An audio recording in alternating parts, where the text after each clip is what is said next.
నమస్తే, నేను కల్పన. ప్రార్థనలకు వచ్చిన వారిని పరేషాన్ చేస్తున్న కామాంధుడు. బెజవాడలో కాకీల ఓవర్ యాక్షన్. సినిమాలు చూసి ఇల్లు విడిచిన పిల్లలు. పోలీసుల ఎంట్రీతో పేకాటరాయిల మిడిల్ డ్రాప్. అనంతపురం, వరంగల్లో కలికాలం పార్ట్ 2 కాపాడతామంటూ అమ్ముకుంటున్నారు. మీ చుట్టూ జరిగే నేరాల పట్ల అప్రమత్తంగా ఉండాలని హెచ్చరిస్తూ వెల్కమ్ టు క్రైమ్ రిపోర్ట్.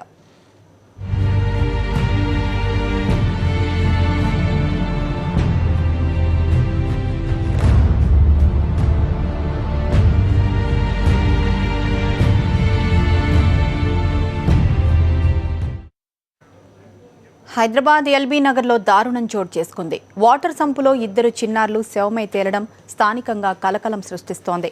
3 నెలల సహస్ర, 2 సంవత్సరాల అక్షర అనే 2 అక్కా చెల్లెళ్లు సొంత ఇంట్లోని వాటర్ సంపులో శవమై తేలారు. చిన్నారుల మృతిపై పలు అనుమానాలు వ్యక్తమవుతున్నాయి. దీనికి సంబంధించి మరింత సమాచారం మా క్రైమ్ ప్రతినిధి తిరుమల్ అడిగి తెలుసుకుందాం. తిరుమల్, చిన్నారుల మృతికి సంబంధించి మీ దగ్గర ఎలాంటి అప్డేట్ ఉంది?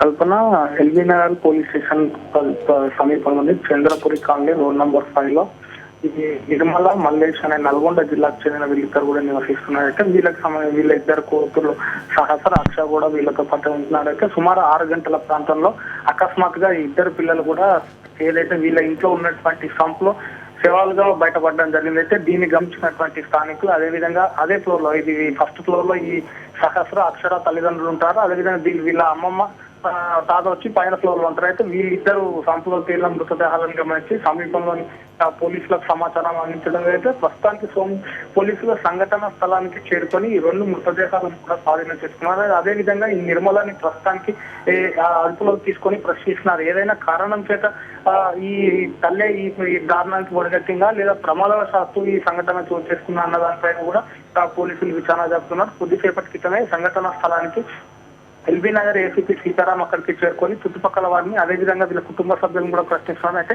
వీళ్ళ కుటుంబాల మధ్య ఏదైనా ఆర్థిక తగాదాలు ఉన్నాయా లేదా వివిధ కోణాల్లో కూడా ఈ కేసును దర్యాప్తు జరుపుతున్నారు. కల్పన, అయితే తిరుమల తల్లికి మతి స్థిమితం లేదని తెలుస్తోంది. మరి కుటుంబ సభ్యులు ఏం చెప్తున్నారు?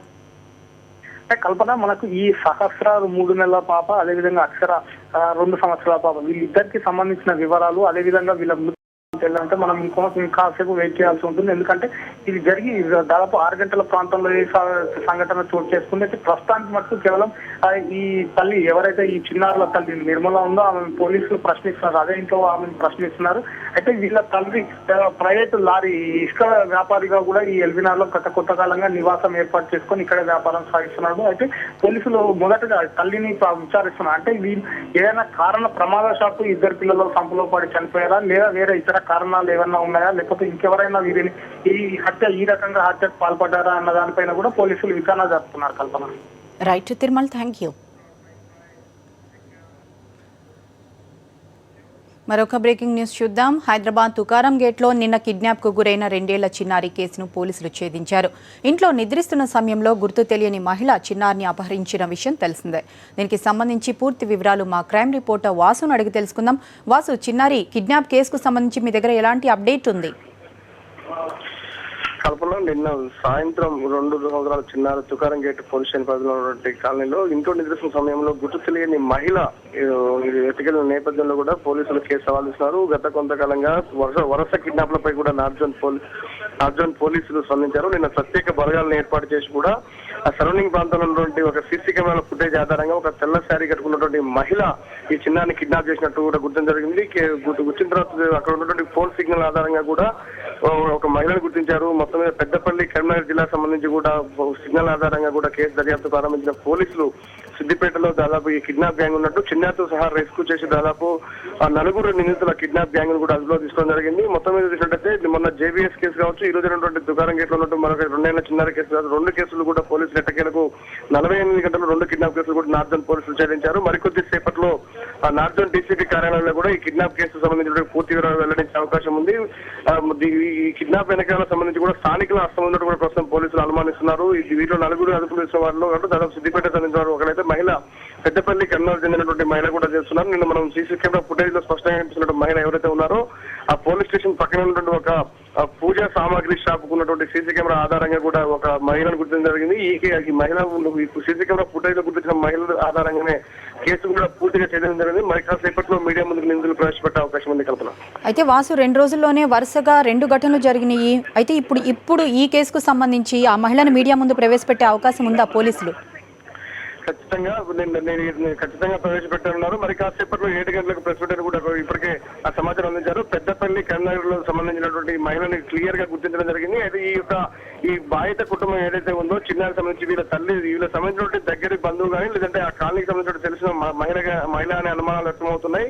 మరోపక్క ఈ గ్యాంగ్ వెనకాల ఈ చిన్నారిని కిడ్నాప్ చేయాల్సిన అవసరం ఏమొచ్చింది, ఎందుకోసం కిడ్నాప్ చేశారు, వీళ్ళంతా సిద్దిపేటలో ఎందుకు మకాం పెట్టారు, ఈ చిన్నారిని సిద్దిపేటకి ఎందుకు తీసుకెళ్లారనేది కూడా పూర్తి స్థాయిలో పోలీసులు నిన్నటి నుంచి కూడా దాదాపు ప్రత్యేక బలగాలను ఏర్పాటు చేసి కూడా కేసును 24 గంటల్లోనే ఛేదించడం జరిగింది. అయితే మొన్న జరిగినటువంటి జేబీఎస్ కేసు కావచ్చు, నిన్న జరిగినటువంటి తుకారం గేట్ కేసు కావచ్చు కూడా ఈ 2 కేసులు కూడా మొన్న జరిగిన కేసు సంబంధించి కూడా రాజేశ్వరి అనే తల్లి చిన్నారి అమ్మమ్మ వేరొక వ్యక్తికి 1,50,000కు అమ్మినట్టు కూడా నిన్న పోలీసులు నిన్ననే మీడియా సమావేశంలో చెప్పడం జరిగింది. మరోపక్క ఈ కేసు సంబంధించి కూడా బంధువుల హస్తం ఏమైనా ఉందా అనేది చూసినట్టు ఏదేమైనప్పటికీ కూడా 48 గంటల్లో సంచలనం కలిగినటువంటి 2 కిడ్నాప్ కేసులను నార్త్ జోన్ పోలీసులు ఎట్టకేలకు ఛేదించారు. మరి కాసేపట్లో మీడియా ముందు పూర్తి వివరాలు వెల్లడించే అవకాశం ఉంది Kalpana. Right Vasu, thank you.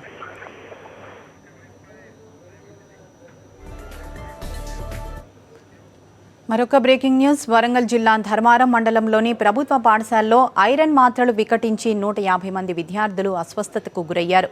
దీనికి సంబంధించి పూర్తి వివరాలు మా కరెస్పాండెంట్ శ్రీధర్ అందిస్తారు. శ్రీధర్, మీ దగ్గర ఎలాంటి అప్డేట్ ఉంది దీనికి సంబంధించి?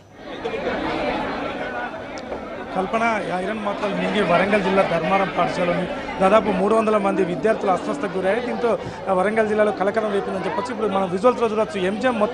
ఎంజిఎం ఆసుపత్రిలో దాదాపు 300 మంది విద్యార్థులు చికిత్స పొందుతున్నారు. ఏదైతే ఐరన్ మాత్రలు ఈ ఉదయం ఆఫ్టర్నూన్ 12:30కి ఏదైతే లంచ్ చేయకముందు ఇచ్చారు, లంచ్ చేసిన తర్వాత ఇవ్వాలని డాక్టర్ చెప్తున్నారు. లంచ్ చేయకముందు ఇవ్వడంతో పాటు లంచ్ కూడా చారు పచ్చిపులుసు లాంటి పులుపు పదార్థాలు పెట్టడం వల్లే ఇది దాదాపు వాంతులు అయినవి. వాంతులు అవ్వడం వల్ల విద్యార్థులు ఆందోళన చెల్లి, అదేవిధంగా టీచర్స్ కూడా ఆందోళన చెల్లి ఇక్కడ తీసుకొచ్చారు తప్ప విద్యార్థులకు ఎటువంటి భయం లేదని చెప్పేసి వైద్యులు చెప్తున్నారు. ఎట్లా మోదానికి దాదాపు 500 మంది విద్యార్థులు చదువుతున్న ఈ పాఠశాలలో ఇది 8వ విడత జవహర్ ఆరోగ్య బాల శిక్షణ పథకం కింద ఐరన్ టాబ్లెట్స్ ఇస్తుంటారు. ఈ ఐరన్ టాబ్లెట్స్ ఏదైతే ఉందో ఫెర్రస్ సల్ఫేట్ పోలిక్ యాసిడ్ అనే టాబ్లెట్ ఉన్నారు. దీనికి ఎక్స్పైర్ డేట్ కూడా ఉంది. ఎక్స్పైర్ డేట్ కూడా అయిపోలేదు కాబట్టి ఎటువంటి ఇబ్బంది లేదని చెప్పేసి కొంతమంది ఏదైతే వామిటింగ్ చేసుకున్న వారికి ఇంజెక్షన్స్ ఇస్తున్నారు. అదేవిధంగా ఎటువంటి ఇబ్బంది లేదని డాక్టర్ చెప్తున్నారు. ఇక్కడ చూడొచ్చు, డీడీ గారు ఉన్నారు.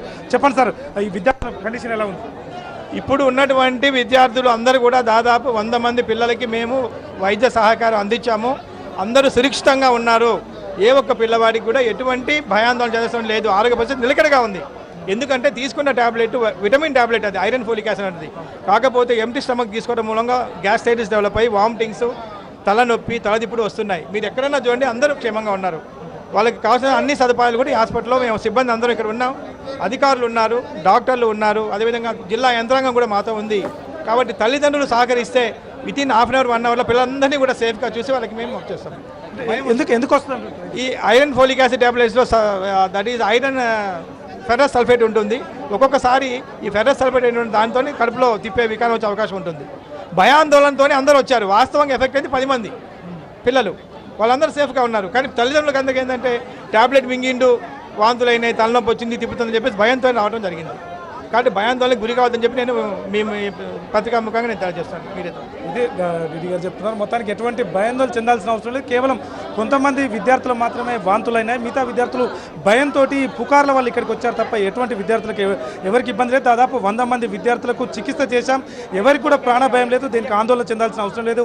తల్లిదండ్రులు కానీ ఇక్కడ సిబ్బంది కానీ సహకరిస్తే మేము అందరి విద్యార్థులకు కూడా చికిత్స చేపిస్తామని చెప్తున్నారు కల్పన. మొత్తానికి కొద్దిసేపటి క్రితం ఎమ్మెల్యేలు సురేఖ గారు, అదేవిధంగా ఎర్రబెల్లి దయాకర్ రావు, టీడీపీ అధ్యక్షుడు తెలంగాణ పార్టీ ఎల్ఎం రమణ కూడా ఇక్కడికి వచ్చారు. వాళ్ళను పరామర్శించారు, మెరుగైన వైద్యం అందించాలని చెప్పారు.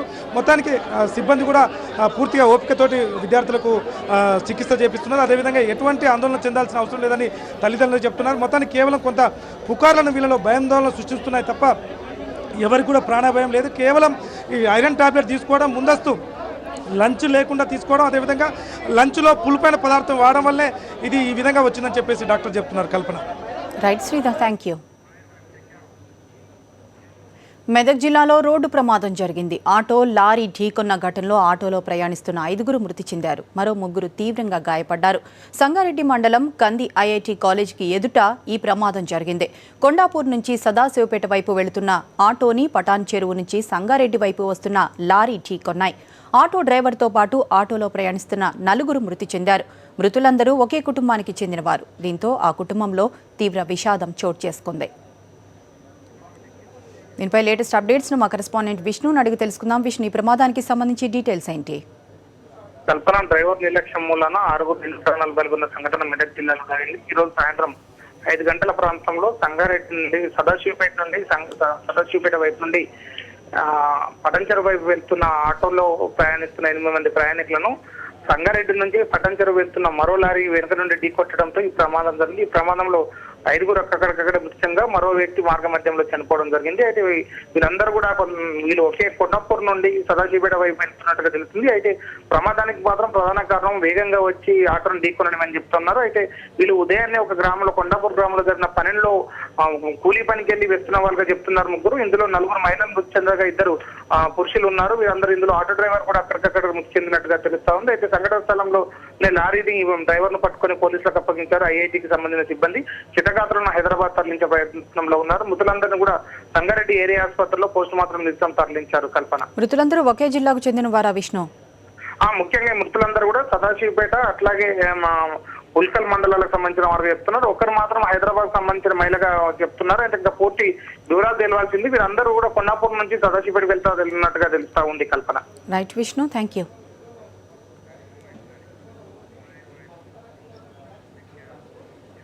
అమ్మ దేవుళ్లకు పర్యాయ పదం అంటారు. అన్ని సమయాల్లో దేవుళ్ళు ఉండలేరు కాబట్టి పిల్లలకు తల్లి అండగా ఉంటుందని నానుడి. కానీ ఓ తల్లి అమ్మ పదానికే మచ్చ తెచ్చింది. ఏం జరిగిందో ఏమో, కంటికి రెప్పలా కాపాడాల్సిన బిడ్డను కిలోల చొప్పున కూరగాయలు అమ్మినట్లు చంటి బిడ్డను అమ్మేసింది. సికింద్రాబాద్ జేబీఎస్లో 2 నెలల పిల్లాడి అపహరణ కేసును పోలీసులు ఛేదించారు.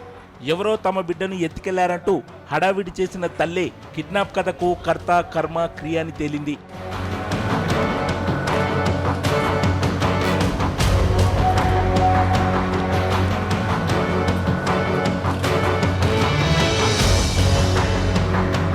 కరీంనగర్ పట్టణానికి చెందిన బుర్ర రజిత తన పిల్లలు తల్లి విజయతో కలిసి నల్గొండ జిల్లాలోని యాదగిరిగుట్ట ఆలయానికి వెళ్ళింది. దేవుడిని దర్శించుకున్న తర్వాత హైదరాబాద్ అప్సిగూడకు వచ్చింది. ఆ తర్వాత సొంత ఊరు బయలుదేరేందుకు జూబ్లీ బస్టాండ్కు చేరుకుంది. తల్లితో సహా బస్ కోసం వెయిట్ చేస్తున్నామే ఓ పిల్లాడిని పక్కనే ఉన్న మహిళకు ఇచ్చానని, ఆమె కనిపించకుండా పోయిందని హడావిడి చేసింది. అయితే ఆమె చెబుతున్న వివరాలు పొంతన లేకపోవడంతో పోలీసులు రివర్స్లో ఎంక్వైరీ మొదలుపెట్టారు. 2 నెలల బిడ్డను కరీంనగర్లోనే అమ్మేసి హైదరాబాద్ వచ్చి కిడ్నాప్ డ్రామా ఆడినట్లు దర్యాప్తులో తేలింది. వితౌట్ నాలెడ్జ్ ఆఫ్ ఫాదర్ ఈ బాబుని వీళ్లకు అమ్మడం జరిగింది. వీళ్లకు ఆమె ఫ్రెండ్ లక్ష్మి అండ్ భాగ్యమ్మ అనే 2 మిత్రుల ద్వారా ఈ భుజంగరావు అనే ఇతను ఇక్కడ మన నాచారంలో టెంపరీగా నివసిస్తున్నారు. ఆయన గోవిందరావుపేట వరంగల్ నేటివ్ అవుతుంది. అక్కడ ప్రాంతంలో ఉన్నప్పుడు వీళ్ళంతా కలిసి కరీంనగర్ జిల్లాలో మంతనీలో 1,32,000కు ఈ బాబును కొనుక్కోవడం జరిగింది. ఒక 20 రోజుల కింద ఇది జరిగింది. మొదట జేబీఎస్లో సీసీ కెమెరాలు ఉన్నా అవి సరిగ్గా పనిచేయకపోవడంతో పోలీసులు కిడ్నాప్ కథను ఎలా సుఖాంతం చేయాలో అర్థం కాలేదు. కానీ తల్లి రజిత మాటలో తేడానే ఆమెను పట్టించినట్లయింది. పెద్ద అబ్బాయితో పాటు ఈ చిన్న పిల్లవాడు ఇతని తమ్ముడు ఒకరిని తీసుకొని వచ్చింది. యాక్చువల్లీ 2 లేరు, ఆ రోజు ఒకరే ఉన్నారు. కానీ ఆవిడ ఆల్రెడీ అమ్మేసిన తర్వాత కూడా అలా చెప్పడం జరిగింది. మరి దాన్ని మేము వీళ్ళని ఇన్వెస్టిగేట్ చేసి ఎందుకు అలా చెప్పడం జరిగిందని చెప్పి అల్టిమేట్ ఇష్యూ ఏంటంటే ఇది కిడ్నాప్ కేసు కాదు. ఈ అబ్బాయిని ఆ తల్లే ఇతని బాబును అమ్మకం పెట్టింది, అమ్మింది. సో ఆ బాబును మనము ట్రేస్ అవుట్ చేశాము. ఆ మదర్ కూడా అక్కడ కరీంనగర్ జిల్లాలో గణేష్ నగర్లో ఉన్నట్టు మాకు తెలుస్తుంది. మేము కూడా ఆవిడని ఇక్కడికి తెప్పించి చట్ట ప్రకారం ఎటువంటి చర్య తీసుకోవాలో దాన్ని తీసుకుంటాం. తల్లే పిల్లాడిని అమ్మిన నిజాలు వెలుగులోకి రావడంతో జనాలు నోరెళ్లబెట్టారు. సాక్షి న్యూస్, హైదరాబాద్. వాళ్ళు 3 బాలలు. తల్లిదండ్రులు మందలించడంతో ఇంట్లో నుంచి పారిపోయారు. ఏం చెయ్యాలో దిక్కుతోచక ఓ ప్లాన్ వేశారు. కిడ్నాప్కు గురయ్యామని పేరెంట్స్కు సమాచారం అందించారు. పోలీసులను పరుగులు పెట్టించారు. సినిమాలు, చిత్రాలు, సీరియల్స్ ప్రభావమో ఏమో కానీ ప్రకాశం జిల్లాలో ముగ్గురు బాలలు అల్లిన కథ ఇటు పోలీసులకు అటు పేరెంట్స్ కు ముచ్చెమటలు పట్టించాయి. ప్రకాశం జిల్లా కొండపి మండలం ముప్పవరంకు చెందిన మనోహర్, శ్రీను, సుబ్రహ్మణ్యంలు ప్రాథమిక విద్యను అభ్యసిస్తున్న విద్యార్థులు. ముగ్గురు స్నేహితులు కూడా. ఇందులో ఒకడు తండ్రి సెల్ ఫోన్ పగలగొట్టడంతో తండ్రి మందలించాడు. అంతే, వీళ్లు ముగ్గురు కలిసి పథకం రచించుకున్నారు. ఇంట్లో నుంచి పారిపోవాలనుకున్నారు. మండల కేంద్రమైన కొండపికి చేరారు. ఆ తర్వాత భయాందోళనకు గురైన ముగ్గురు చిన్నారులు తాటి ఆకులపాలెంలోని బంధువుల ఇంటికి చేరారు. బడికి వెళ్తుండగా ఓ వ్యక్తి మమ్మల్ని కిడ్నాప్ చేసి ఎత్తుకెళ్తుండగా పారిపోయి ఇక్కడికి చేరామని బంధువులకు చెప్పారు. ముగ్గురు పక్కాగా మాట్లాడుకుని ఉదయాన్నే లేచి ముప్పారం నుంచి ఆటో ఎక్కి కొండేపులో దిగారు. కొండేపు నుంచి బస్సు ఎక్కి తాటేలపల్లిలో దిగారు. అక్కడ మా బంధువులు ఉంటే వెళ్ళి అక్కడ భోజనం చేశారు, అన్నీ చేశారు. కనుక వాళ్ళు మళ్ళా మేము కొడతామని చెప్పి ఎవరు ఆటో మోటార్ సైకిల్ నెట్టమన్నారు. మేము నెట్టని బయలుకి మాకు మూతికి గుడ్డడ్డం పెట్టారు. మాకేం తెలియలేదు. దాంట్లో కొనుక్కొని ఉన్నాము. అక్కడ బయలుకి మాకు మెలకు వచ్చిందని డ్రామా చెబుతున్నారు, కానీ అది ఉత్తమ మాటలు. ముప్పవరం గ్రామంలో బాలురు కిడ్నాప్ కు గురైనట్లు కలకలం రేగింది. పోలీస్ స్టేషన్ కు తల్లిదండ్రులు ఫిర్యాదు చేశారు. చివరకు విచారించిన పోలీసులు పిల్లలు ఆడిన కిడ్నాప్ డ్రామాగా తేల్చారు. ఉదంతులు వచ్చిందండి. తీరా మనం వాళ్ళని విచారిస్తే వాళ్ళు తాడేలపల్లి దగ్గర ఉన్నారు. వాళ్ళ తల్లిదండ్రులు వాళ్ళని తీరా వాళ్ళ తల్లిదండ్రులు అరిసేరని వెళ్ళారు. అంతకుమించి దీనిలో కిడ్నాప్ దాఖలా చేయలేవని మా ఇన్వెస్టిగేషన్ తెలిసింది. పిల్లలకు పోలీసులు కౌన్సిలింగ్ ఇచ్చారు. ఆవు పులికథ విన్నారుగా, మరెప్పుడు ఇలాంటి చేష్టలు చేయొద్దని మందలించారు. సాక్షి న్యూస్, ప్రకాశం జిల్లా. అతనొక మాయగాడు. చిన్నపిల్లలే అతని టార్గెట్. బజారుల్లో, పార్కుల్లో ఆడుకునే చిన్నారులను ఎత్తుకెళ్లి అమ్మేయాలనుకున్నాడు. కానీ ప్లాన్ ఫ్లాప్ అయింది. ఊచలు లెక్కించాల్సి వచ్చింది. ఇక్కడ గల్ల చొక్కా వేసుకొని అమాయకంగా దొంగచూపులు చూస్తున్న ఇతను శ్రీనివాసరావు. ఊరు ప్రకాశం జిల్లా ఇంకొల్లు. ఉప్పుకొండూరులోని ఓ హోటల్లో మాస్టర్గా పనిచేస్తున్నాడు. ఈ క్రమంలో శ్రీనివాసరావుకి అక్రమంగా డబ్బు సంపాదించాలనే దుర్బుద్ధి పుట్టింది. స్నేహితుని ద్వారా హైదరాబాద్లో పిల్లలను కొనే ముఠాతో పరిచయం ఏర్పరచుకున్నాడు. పిల్లలను అపహరించి తెస్తే లక్షల్లో డబ్బులు ఇస్తామని ముఠా నుంచి ఆఫర్ కూడా వచ్చింది. అంతే, ఇక పిల్లలను అపహరించే పనిలో పడ్డాడు శ్రీనివాసరావు. చీరాలలోని ఓ పార్కులో ఆడుకుంటున్న ఏషా, గిరీష్, లహరి అనే 10 ఏళ్లలోపు చిన్నారులను టార్గెట్ చేసుకున్నాడు. బిస్కెట్లు, చాక్లెట్లు కొనిస్తానని మాయమాటలు చెప్పి అక్కడి నుంచి తీసుకెళ్లాడు. అప్పటికే క్లోరోఫామ్ కలిపిన కూల్ డ్రింక్స్ను అప్పుడప్పుడు తాగిస్తూ వారిని మత్తులోకి తీసుకెళ్లాడు.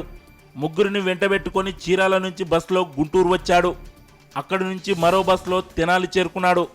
అక్కడి నుంచి రైల్లో హైదరాబాద్ వెళ్లాలన్నది శ్రీనివాసరావు ప్లాన్. రైల్వే స్టేషన్లో శ్రీనివాసరావు తీరుపై అనుమానం వచ్చిన పోలీసులు తమదైన రీతిలో అతన్ని విచారించారు. దీంతో అసలు గుట్టు బయటపడింది. పిల్లల్ని ఎత్తుకొచ్చినట్టు శ్రీనివాసరావు ఒప్పుకున్నాడు. పిల్లల్ని వేరే తీసుకురమ్మని పంపిస్తే 2-3 లక్షలు ఇస్తా అంటే తీసుకొని ఇక్కడికి వచ్చాను సార్. చీరాల నుంచి ఇక్కడికి వచ్చిన తర్వాత సార్ వాళ్ళు పట్టుకున్నారు సార్ నన్ను. ఆ పిల్లలు నాకు తెలియదు సార్. బయట రైల్వే స్టేషన్లో ఆడుకుంటుంటే తీసుకొచ్చాను సార్. పిల్లల గురించి ఆరా తీసిన పోలీసులు చీరాలలో మిస్సింగ్ కేసు నమోదైనట్టు నిర్ధారించుకున్నారు. వెంటనే చిన్నారుల తల్లిదండ్రులకు సమాచారం అందించి పిల్లల్ని వారి చెంతకు చేర్చారు. రాత్రి మామూలుగా నా సిబ్బంది డ్యూటీలో ఉంటే 4-5లోకి వచ్చాడు పిల్లకాయలతో. వచ్చినప్పుడు మా కానిస్టేబుల్ డి కోటేశ్వరరావు అనే అతనికి అనుమానం వచ్చి అతన్ని విచారిస్తే చీరాల్లో దీని మీద ఫిర్యాదు ఉందని తెలిసింది. వాళ్ళకి ఇంటిమేషన్ చేసి వాళ్ళు వచ్చారు. వాళ్ళ సమక్షంలో వీళ్ళని విచారించి వాళ్ళ తల్లిదండ్రులు కూడా సమక్షంలో, పిల్లకాయల తల్లిదండ్రుల సమక్షంలో మా పై అధికారుల యొక్క ఉత్తర్వుల మేరకు వాళ్ళకి హ్యాండ్ ఓవర్ చేశాం. ఈజీ మనీ కోసం చిన్నారులను అపహరించి అమ్మేయాలనుకున్న శ్రీనివాసరావు చివరకు కటకటాల పాలయ్యాడు. అయితే శ్రీనివాసరావు లాంటి కిడ్నాపర్ల పట్ల తల్లిదండ్రులు అప్రమత్తంగా ఉండండి. పిల్లలు ఎక్కడ ఆడుకుంటున్నారు, ఏం చేస్తున్నారో ఓ కన్నేసి ఉంచండి. లేదంటే ఇలాంటి కేటుగాళ్ల ఉచ్చులో పడాల్సి ఉంటుంది. Be careful. Sakshi news, Guntur. Bezawada పోలీసులు బరితెగించారు. వాహనదారులను అడ్డుకొని బైక్ నిలిపేలోపు దౌర్జన్యంగా చావబాదుతున్నారు. వీళ్లు పోలీసులేనా, పోలీస్ డ్రెస్ వేసుకున్న రౌడీలా అన్న అనుమానం కలిగిస్తున్నారు. కాకిల అరాచకంపై ఉన్నతాధికారులను జనం నిలదీశారు. బెజవాడలో కాకిల కండకావరం, దౌర్జన్యాలకు పాల్పడుతున్న కాకిలు, నైట్ ఆపరేషన్ పేరుతో అరాచకాలు, రోడ్డుపై వాహనదారుని చితక్కొట్టిన పోలీసులు, పోలీసుల చర్యలపై ఉన్నతాధికారులను నిలదీసిన జనం, లా అండ్ ఆర్డర్ను కాపాడాల్సిన పోలీసులు గతి తప్పుతున్నారు. చీకటి పడితే చాలు విజయవాడ పోలీసులు అరాచకాలకు తెగబడుతున్నారు. ఆపరేషన్ నైట్ అంటూ రహదారులపై వెళ్లే వారిపై విరుచుకుపడుతున్నారు. బందర్ రోడ్ లబ్బిపేటలో ద్విచక్ర వాహనంపై వెళ్తున్న కళ్యాణ్ రెడ్డి అనే యువకుడిని అడ్డుకున్నారు. బైక్ పక్కన పెట్టేలోపు లాఠీలకు పని చెప్పారు. ఇష్టారాజ్యంగా యువకుణ్ణి చితక్కొట్టారు. ఈ ఘటనను చూసిన జనం బిత్తరపోయారు. ఎందుకు కొడుతున్నారంటూ పోలీసులను నిలదీశారు. బైక్ పార్కింగ్ చేస్తుండగానే యువకుణ్ణి చితక్కొట్టారని ఆవేదన వ్యక్తం చేస్తున్నారు.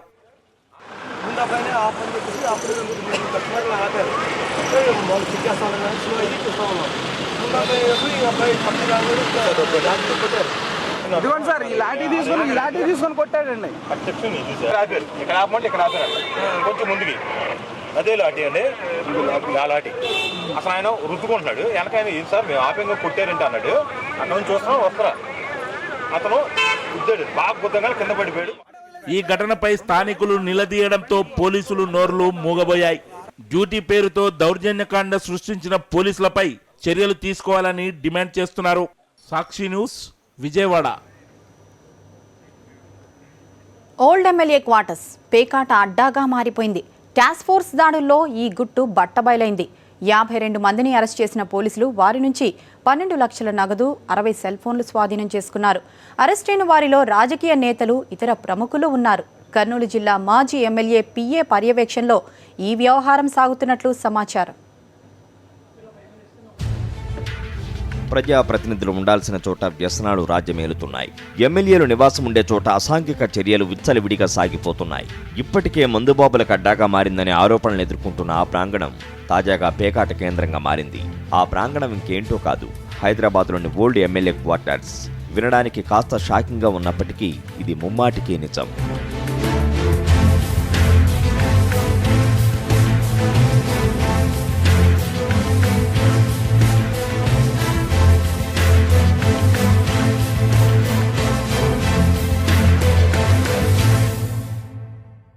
హైదరాబాద్లోని ఓల్డ్ ఎమ్మెల్యే క్వార్టర్స్ పై టాస్క్ ఫోర్స్ పోలీసులు గత రాత్రి ఆకస్మికంగా రైడ్ చేశారు. ఈ దాడితో క్వార్టర్స్ లో పేకాట గుట్టు బయటపడింది.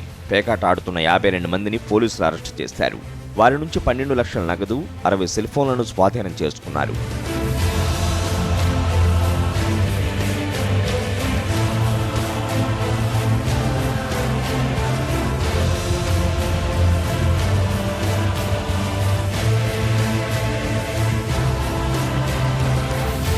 రిక్రియేషన్ ముసుగులో నడుస్తున్న పేకాట క్లబ్బులను ప్రభుత్వం కొద్ది నెలల క్రితం మూసివేసింది.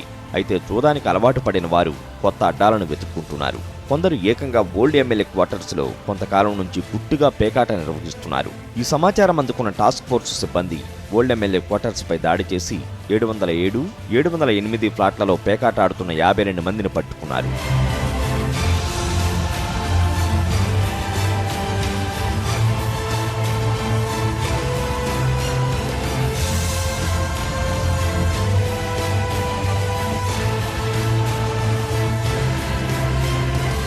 పేకాట రాయిళ్ల కోసం ప్రత్యేక కుర్చీలు, భోజన ఏర్పాట్లు ఉండటం చూసిన పోలీసులు ఆశ్చర్యపోయారు. ఆ ఫర్నిచర్ను కూడా సీజ్ చేశారు. పట్టుబడిన వారిలో మాజీ ఎమ్మెల్యేలు, ఎమ్మెల్సీలు, కర్నూలు, అనంతపురం, హైదరాబాద్, రంగారెడ్డి, విజయవాడ ప్రాంతాలకు చెందిన పార్టీ నేతలు, వివిధ రంగాల ప్రముఖులు ఉన్నట్లు సమాచారం.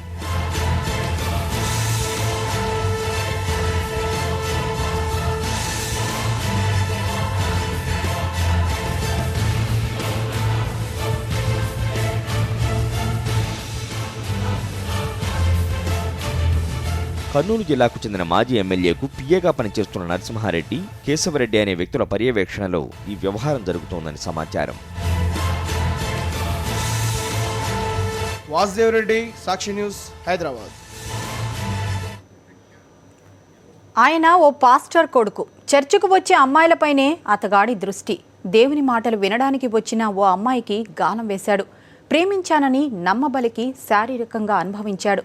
తల్లిని చేసి రహస్యంగా పెళ్లి చేసుకున్నాడు. చివరకు నీవెవరవో తెలియదంటూ ఆ యువతని ఇంట్లో నుంచి గెంటేశాడు. ఈ ఫోటోలో యువతిని పెళ్లి చేసుకుంటున్న ఇతగాడి పేరు డేవిడ్. విజయవాడ క్రీస్తు రాజాపురానికి చెందిన ఓ చర్చి ఫాస్టర్ కొడుకు డేవిడ్. దేవుని వాక్యం వినడానికి చర్చికొచ్చిన ఉషాపై కన్నేశాడు. దేవుని మాటలు చెబుతూనే మాట కలిపాడు. ప్రేమించాను, పెళ్లి చేసుకుంటానని నమ్మబలికాడు. లోబరుచుకొని శారీరకంగా ఎంజాయ్ చేశాడు.